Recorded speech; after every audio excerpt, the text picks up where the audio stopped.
नमस्कार। श्री अन्न कोदो आज से महज 50 वर्ष पहले भारत का फूड कल्चर बिल्कुल अलग था।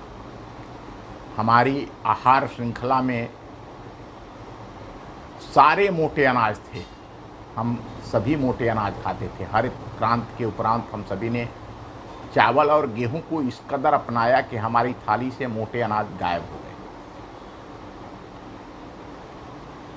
पहले जो उत्तर प्रदेश का, वर्तमान में उसको उत्तराखंड कहा जाता है, जो हिमालय घाटी का क्षेत्र है, मध्य प्रदेश, छत्तीसगढ़, इन इलाकों में कोदों की खेती बृहद स्तर पर होती थी। परंतु दिन ब दिन इसकी घटती मांग ने खेती का रकबा इसका घटा दिया। हालांकि फिर बढ़ रही है, परंतु हाल के दिनों में पौष्टिकता से भरपूर ज्वार, बाजरा, रागी, मड़ुआ, कोदो, सावा, इस तरह के अन्य मोटे अनाजों की वैश्विक बाजार में डिमांड बढ़ी है। हम सभी लोग इन मोटे अनाजों के बारे में जन जन तक जानकारी पहुंचनी चाहिए। कोदो एक मोटा अनाज है जो कम वर्षा में भी पैदा हो जाता है। नेपाल व भारत के विभिन्न भागों में इसकी खेती की जाती है। धान आदि के कारण इसकी खेती अब कम होती जा रही है। इसका पौधा धान या बड़ी घास के आकार का होता है। इसकी फसल पहली वर्षा होते ही बो दी जाती है और यह भादों में ही तैयार हो जाती है। इसके लिए बढ़िया भूमि और अधिक परिश्रम की बिल्कुल आवश्यकता नहीं होती है। अधिक पकने पर इसके दाने झड़कर खेत में गिर जाते हैं, इसलिए इसे पकने से कुछ समय पहले ही काटकर खलिहान में डाल देते हैं। छिलका उतरने पर इसके अंदर से एक प्रकार का गोल चावल निकलता है जो खाया जाता है। कोदो का चावल, इसकी रोटी और इसका भूजा दाना भी काफ़ी लाभदायक होता है।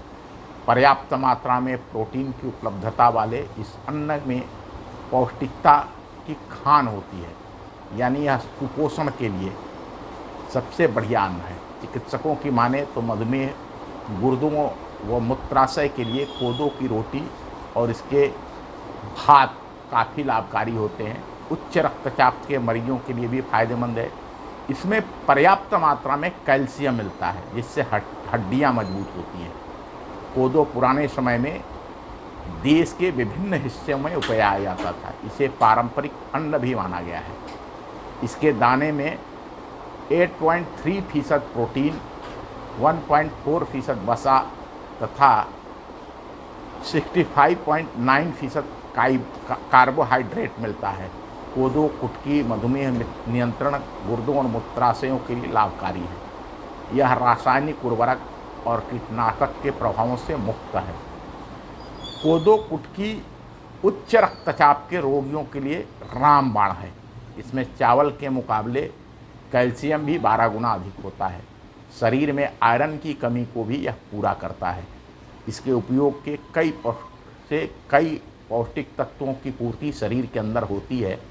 तो ये कोदो जो अब श्री अन्न में शामिल हो गया है, इसकी जानकारी है। और यह जानकारी इसलिए है कि हम पुनः कोदो को पैदा करें।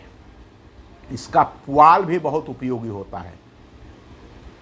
गहरे कत्थई कलर का इसका पुआल जाड़े के दिनों में सोने के लिए बहुत मुफीद होता है, बिल्कुल मुलायम।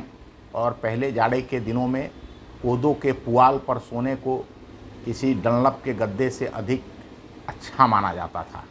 धन्यवाद, नमस्कार, फिर मिलेंगे।